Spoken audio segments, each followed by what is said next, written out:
Welcome back to another installment of Just Ask Jess.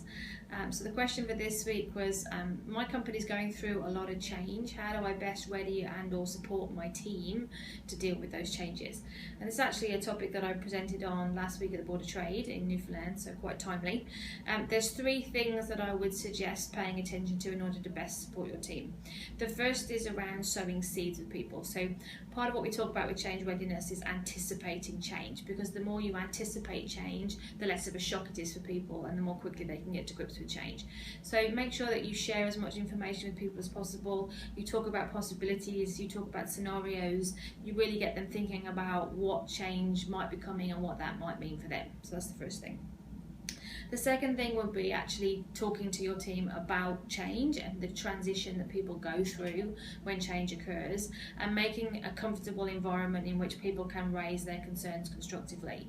So that means it's okay to be uncomfortable, it's okay to have resistance to change, we know that's normal. How you bring that forward, what you say about that is important. So I'd spend a bit of time, look up the Kubler-Ross change curve, spend a bit of time with people talking about the process we go through with change and how the team can best support each other as changes are going on. And the last thing I'd say is help people to learn and grow. So part of the challenge with change is it's scary for people because they don't know if they're going to be able to adapt. So make sure you're giving people lots of encouragement, lots of feedback on what they're doing well. When you see them adapting to a change or figuring things out for themselves, reinforce that and start thinking now about the types of skills or behaviour that they'll need to build in order to be successful in the new world that you're creating, and start building those skills now. So sow the seeds of the change that's coming, talk about the transition that people go through and what people need to be and feel supported, and help them to learn and grow and be prepared and have the right skills for the new world, and do that early. So those would be the three things that I would suggest.